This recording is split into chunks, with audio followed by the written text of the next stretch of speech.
예, 지수가 뭐 강력하게 오르는 국면은 아니지만 테마별로 주제별로 돌아가면서 오르는 흐름이에요. 좋은 거죠. 네, 지수만 막 가는 것보다는 좀 정체되어 있으면서 순환매가 나오는 상황인데요. 섹터와 이런 데 대한 궁금증이 많습니다. 메가사이클 시간에 사이클 트렌드 분석하고 종목 이야기까지 하죠. 오늘은 뉴스탁 유창희 대표님 함께합니다. 어서 오십시오. 안녕하십니까. 네, 오늘은 또 2차 전지도 강하고 네, 자동차 강한 흐름들인데요. 오늘 메가사이클에서 살펴볼 주제 하나씩 열어보겠습니다. 첫 번째 주제 보여주십시오. 네, 반도체주는 그야말로 좀 지지부진합니다. 여전히 시장의 대장주인 것은 맞는 것 같은데 지수가 특별히 SK 하이닉스 같은 경우 지지부진하면서 조정인데요. 예, 또 실적은 좋다 그러고 목표가 계속 올려요. 네. SK 하이닉스는 어떻게 해야 됩니까? 뭐 너무 걱정할 필요는 없다 생각을 좀 하고 있어요. 예. 워낙에 지난 9월, 10월에 좋은 상승을 보여주다 보니까 많이 올라온 것이지 그러한 상승을 연중 내내 보여줄 수 없는 거잖아요. 그래서 지금은 기간 조정의 연장선이다 생각을 좀 하고 있고, 다만 이제 아마 이번 주하고 다음 주가 상당히 중요한 변수가 될 수 있는 게 뭐 금리 인하도 있지만 이번 주에 브로드컴하고 오라클 실적 발표가 있고요. 네. 다음 주는 또 마이크론이 실적 발표가 있습니다. 그러면 이제 특히 마이크론의 실적 발표가 또 그 레거시 반도체 관련 사업 부분에 영업이익을 어느 정도 추정할 수 있는 부분들이 좀 있기 때문에 브로드컴하고 오라클은 어떻게 보면은 AI 버블 논란을 해소할 수 있는 하나의 키워드가 그 힌트가 될 수 있다 생각하고 있고, 다음 주에 마이크론의 실적은 4분기 실적을 어느 정도 가늠해 볼 수 있는 부분들이 될 수 있기 때문에 이 두 개의 어떤 이벤트를 잘 지나간다라면 또 어떻게 보면 또 연말 네. 연초가 랠리가 되기 때문에 충분히 하이닉스의 주가는 이제 좀 우상향 할 수 있는 모멘텀이 될 수 있지 않을까 판단을 좀 하고 있습니다. 조금 전에 보여주신 자료 가운데 증권사에서 추정하는 내년 주요 반도체 종목의 영업이익 추정치 한번 보여주시겠어요? 계속 올라가는 거죠. 당초에는 이제 한 뭐 70조, 80조 이랬다가 지금은 이제 삼성전자나 하이닉스나 거의 뭐 100조 원 가까운 영업이익 추정치를 지금 보고 있어서요. 네, CT는 115조, 삼성전자, 하이닉스는 96조, 93조, 엄청난 이익입니다. 말씀하신 것처럼 조정이지만 또 실적에 대한 기대감이 뉴스가 되거나 나오면 힘을 에너지를 모을 수 있죠. 그리고 삼성전자는 SK 하이닉스에 비해서는 같은 조정임에도 불구하고 조정인 듯 아닌 듯 더 강하거든요. 네. 삼성전자에 대한 시각은 어떠세요? 저는 이제 지금부터는 오히려 삼성전자가 좀 더 좋지 않을까 생각을 하고 있어요. 네. 그러니까 왜 그러냐면 그동안은 어떻게 보면 하이닉스가 약간 시장을 주도하는 모습이었다라면 앞으로 내년 같은 경우는 주가 상승률을 감안하면은 삼성전자가 하이닉스보다 조금 더 우위에 있을 수 있다고 생각하고 있는데, 일단은 뭐 레거시 반도체 관련해 가지고 어떤 최대 수혜는 삼성전자겠죠. 계속해서 D램이나 낸드 가격은 상승을 좀 하고 있기 때문에 이런 부분들이 삼성전자의 어떤 저평가를 상당히 해소할 수 있고 영업이익을 개선할 수 있는 부분들이 있지 않을까 판단을 좀 하고 있고요. 거기다가 이제 삼성전자의 발목을 계속 잡았었던 건 파운드리 사업 부분이에요. 이쪽에서 수조 원의 적자가 나오다 보니까 뭐 가동도 뭐 중단할 정도로, 그래서 상당히 좋지 못했는데 이게 내년부터는 상당히 좋아질 수 있는 부분들이 있다는 거죠. 첫 번째가 이제 삼성전자가 내년에 출시하는 갤럭시 26, S26 관련해 가지고 엑시노스 칩을 한 몇 년 만에 탑재를 시작을 했거든요. 네. 탑재한다고 했거든요. 그럼 이거는 이제 삼성 파운드리에서 생산하는 부분들이기 때문에 일단 공장 가동률이 좀 높아질 수가 있고, 또 올해 수주한, 물론 이게 내년 초부터 당장 어떤 생산에 들어가는 건 아니지만 테슬라라든지 애플, 그리고 제가 보기에는 이제 TPU 시대, 그러니까 에이직 시대가 진짜로 큰 에이직 시대가 개막을 하면 이 시장이 이제 개화가 되면서 삼성전자 역할이 좀 커질 수 있다 생각을 좀 하고 있어요. 예. 왜냐하면 기존의 TSMC는 진짜 대량의 어떤 선 주문 이런 부분들이 계약이 확인됐을 때 라인을 새로 깔고 생산에 들어간다라면, 이게 에이직은 주문형 반도체 시장은 어떻게 될지 모르는 거다 보니까 TSMC의 맺기가 조금 애매한 부분들이 있을 수 있다라고 생각하고 있거든요. 그렇다면 이런 부분들이 삼성전자가 일정 부분은 수혜를 입을 수 있는 부분들이 있지 않을까 생각을 좀 하고 있습니다. 그래서 그런 부분들을 감안한다면 많은 사업 부분이 상당히 좋아질 수 있는 부분들이 좀 있다라는 거죠. 어쨌든 스마트폰 사업 부분 나쁘지 않고, 그리고 반도체 사업 부분이 내년에 상당히 영업이익이나 매출이 개선될 수 있는 부분들이 있다면 주가는 그런 거에 조금 더 신경을 쓸 수 있지 않을까 그러다 보니까 최근에 보면 삼성전자 오늘 같은 경우 거의 신고가 언저리까지 좀 올라오는 모습이 그러게요. 예. 보여주고 있는 게 아닌가 판단하고 있습니다. 지금 말씀하신 이유들로 인해서 삼성전자가 상대적 강세입니다. 파운드리는 삼성전자의 아픈 손가락이 아니라 거의 아픈 팔이죠. 그 정도로 영향이 큰 건데 그쪽에 기대감도 있고 그렇다고 해서 뭐 하이닉스는 이제 나쁘다 이건 아니고 네. 그죠? 네, 같이 가는 이제 국면인데 삼성전자의 매력이 내년을 보면 조금 더 좋을 수 있다는 얘기고요. 그에 비하면 사실은 반도체 투탑에 대해서는 큰 걱정이 없는데 소부장이 좀 고민이에요, 그죠? 일부 종목만 가는 현상이 있고 일부 기판 같은 경우는 좀 너무 오른 측면도 있고요. 소부장 전략 좀 알려주세요. 소부장이 조금 요즘에 좀 힘이 좀 약한 것 같아요. 네. 결국에는 하이닉스가 힘이 좀 떨어진 부분들도 좀 영향이 있지 않나 생각을 좀 하고 있는데 어쨌든 이제 아까 제가 삼성전자 말씀드린 것처럼 조금은 이제 범용으로 좀 많이 사용될 수 있는 부분들 또 에이직 시대에 좀 잘 맞는 기업을 선정하는 게 맞지 않을까 판단을 좀 하고 있어요. 뭐 대표적으로 소켓 관련된 기업들, ISC라든지 뭐 리노공업, 물론 이제 오늘 약간 조정은 나오고 있지만 뭐 이들 기업이 그래도 최근에는 좀 좋은 흐름을 좀 보여줬던 게 그런 부분들이 아닌가 생각을 좀 하고 있고요. 이게 잘 가는 쪽을 갈 거냐, 기판 쪽, 이제 예를 들면 소부장도에서 못 오를 걸 갈 것이냐, 결국 못 오른 걸 기다리긴 좀 어렵다는 말씀인 거죠. 네. 네. 그리고 이제 기판 쪽도 저는 충분히 뭐 이스페타시스도 좋은 모습 보여주고 있지만 삼성전기라든지 네. 그리고 뭐 대덕전자, 예. 뭐 LG노텍, LG노텍 뭐 이런 기업들. 그러니까 특히 이제 약간 중소형주들은 좀 많이, 그러니까 TLB, 신텍, 대덕전자는 조금 최근 들어서는 좀 기간 조정에 좀 들어가는 모습이 있고 삼성전기 같은 경우도 이번 주가 좀 중요할 수 있는데 만약에 이번 주에 큰 변동성이 없으면 좀 우상향을 바로 좀 전환시킬 수 있는 위치가 아닌가 생각하고 있고요. 기판 관련해서 이제 LG노텍이 상당히 고민이 좀 있는데 네. 결국에 애플에 대한 어떤 제품 효과에다가 이제 LG그룹이 지금 LG전자가 10만 전자가 넘어가면서 상당히 좋은 모습 보여주고 있는데 어쨌든 이제 LG전자가 올라오는 이유가 뭐 AI라든지 뭐 로봇 뭐 이런 쪽 아니겠습니까? 그러면 거기에 LG 이노텍이 같이 움직일 수밖에 없는 것이거든요. 그래서 그런 것들이 좀 이슈가 된다라면 LG 이노텍도 역시 마찬가지로 상당히 조금은 더 갈 수 있는 모멘텀은 좀 만들어지는 것이 아닌가 생각을 좀 하고 있습니다. 네.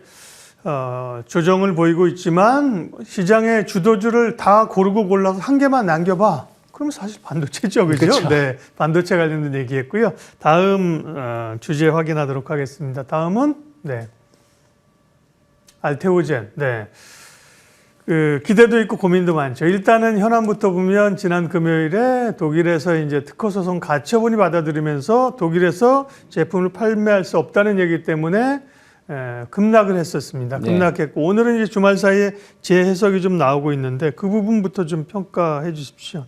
그러니까 이제 알테오젠에 관련해서는 그런 것 같아요. 이게 유럽 전체에서 EU에서 판정을 받은 게 아니라 독일만 일단 판정을 받은 거고 이게 확정이 아니잖아요. 일단 가처분이 받아들여진 것이죠. 그렇기 때문에 충분히 머크하고 같이 대응이 가능하다라는 것이고 그리고 이제 최악의 경우 이제 이걸 그냥 그냥 하자 승인을 이제 승소를 한다고 하더라도 알테오젠의 입장에서 그러니까 머크사 입장에서 전체에서 어떤 차지하는 매출 비중이 그렇게 크지 않을 수 있다라는 거죠. 그러니까 알테오젠 입장에서는 한 500억 정도 수익 감소가 예상되는데 전체 한 2조 원대에서 500억이면 그렇게 크지 않다라는 거죠. 그렇기 때문에 이게 EU로 이제 번져가지 않을 거라는 어떤 기대감들 그리고 아직은 확인된 그러니까 이게 완전히 알테오젠의 어떤 제품에 문제가 있어서 이런 소송이 걸린 건 아니라는 인식이 좀 있다 보니까 오늘 좀 반등을 좀 시도하고 있는 것 같습니다. 다만 이게 하필이면 작년 이맘때에도 작년 10월, 11월 달에도 네. 한번 논란이 있으면서 주가가 한번 크게 밀리고 나서 한 2달, 석 달 정도 행보를 하다가 이제 좀 올라오는 모습이었거든요. 그러다 보니까 이번에도 어찌됐든 이제 그 바이오주들이 정말 그러니까 알테오젠은 그건 아니었지만 에이벨 바이오가 그때 수주를 크게 대규모 수주를 하면서 플랫폼 관련된 기업들이 크게 올라왔었고요. 또 그 비만 치료제 관련된 기업들도 크게 올라왔었습니다. 근데 지난주에 공교롭게도 이제 첫 번째는 펩트론이 약간 계약 기간이 거의 끝나가는 시점에서 이거 뭐 1년 아니라 2, 3년 더 할 수 있다라는 그렇죠. 얘기 논란이 좀 노이즈가 있으면서 있었죠. 예. 주가가 한번 비만주들 흔들림이 나왔었고 알테오젠도 이런 논란으로 지금 흔들림이 나오면서 바이오주들이 그동안 많이 올랐던 인식에서 차익선 매물이 좀 나온 것이 아닌가 판단을 좀 하고 있습니다. 그래서 이게 V자 반등은 당장은 쉽지 않을 거라 생각하고 있고 좀 기간 조정을 좀 대비하고 대응하는 게 맞지 않을까. 그래서 결국에는 이제 금리 인하하고 나서 결국엔 선택이 바이오로 계속 이어질 것이냐 아니면 다른 성장주들로 좀 변화가 될 것이냐에 따라서 바이오주에 이제 기간 조정이 들어갈 것이냐 아니면 그냥 짧은 이벤트로 끝나고 우상향이 유지될 것인가는 변곡이 되지 않을까 판단하고 있습니다. 알테오젠은 그리고 코스피로 이전 상장도 마침 임시주총에서 오늘 의결을 했어요. 네. 이게 이제 수급에 관한 요인이고 단기적인 악재 요인 이거든요.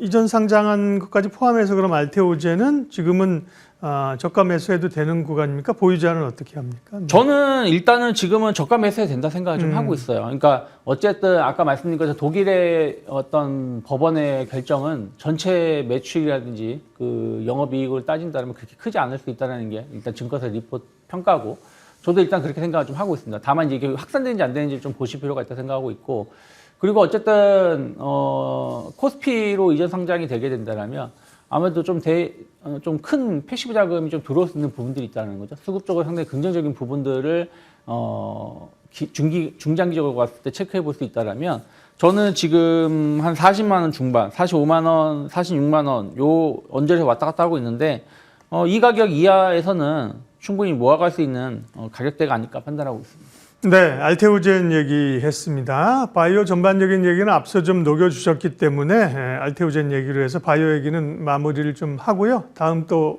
할 얘기가 많아서 그럽니다. 다음 주제 한번 보여주세요.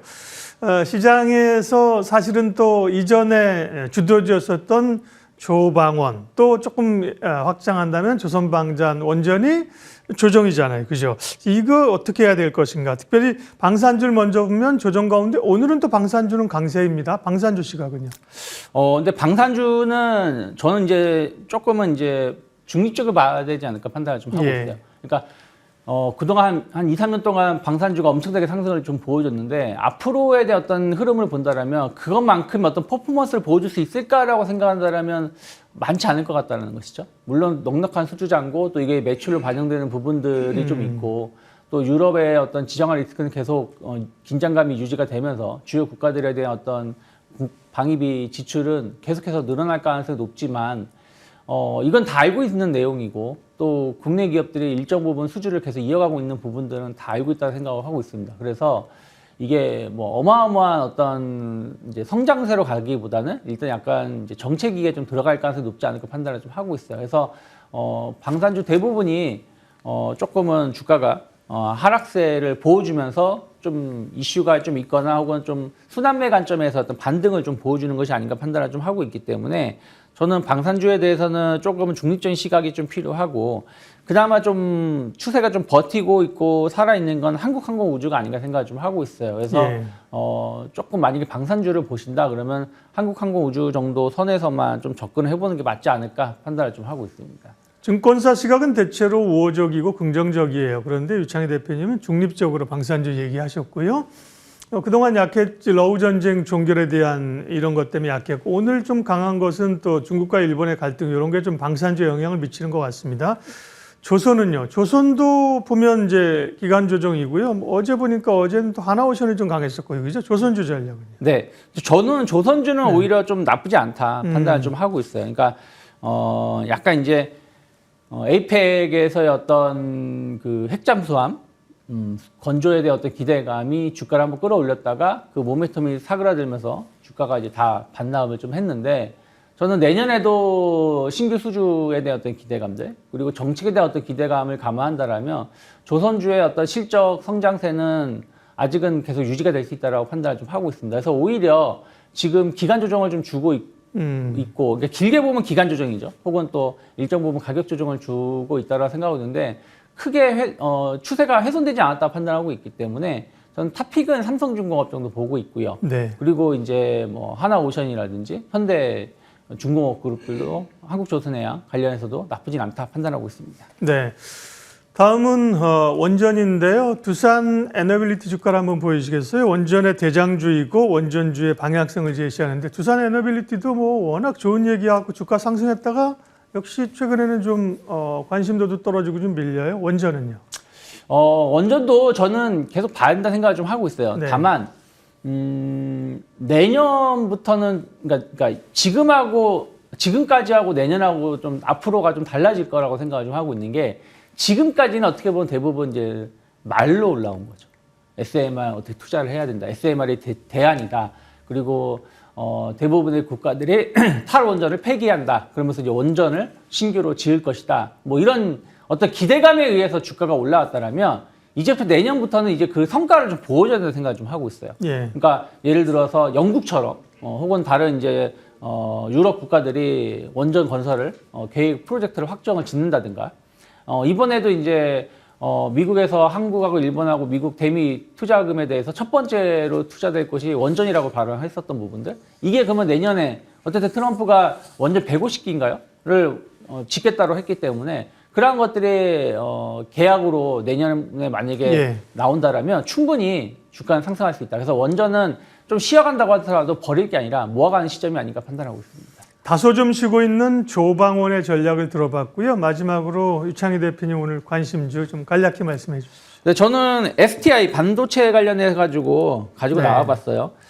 일단은 그래도 이제 여러 가지 장비를 좀 잘 공급할 수 있는 기업이 좋지 않을까 판단을 좀 하고 있는데 HR 리플로우 장비를 공급하고 있죠. 그래서 반도체 장비 매출 비중이 한 80% 차지하고 있고 국내 삼성전자, 하이닉스 그리고 마이크론 등 대부분 좀 공급을 하고 있다는 것이죠. 그러면 상당히 반도체 시장이 성장을 할 때 STI 장비도 꾸준히 잘 성장할 수 있는 부분들이 좀 있어서 주가도 최근에 보면 계속해서 좀 우상향 쪽으로 좀 이어가고 있습니다. 그래서 저는 일단 단기 목표가는 35,000원 정도까지는 충분히 올라갈 수 있는 분위기가 형성되고 있다 생각하고 있고 23,000원만 크게 이탈하지 않는다 그러면 저는 조금 조정식 분할 매수로 접근해 볼 수 있지 않을까 판단하고 있습니다. 시장 트렌드 분석과 관심 종목 메가사이클 유창희 대표님 함께했습니다. 고맙습니다. 고맙습니다.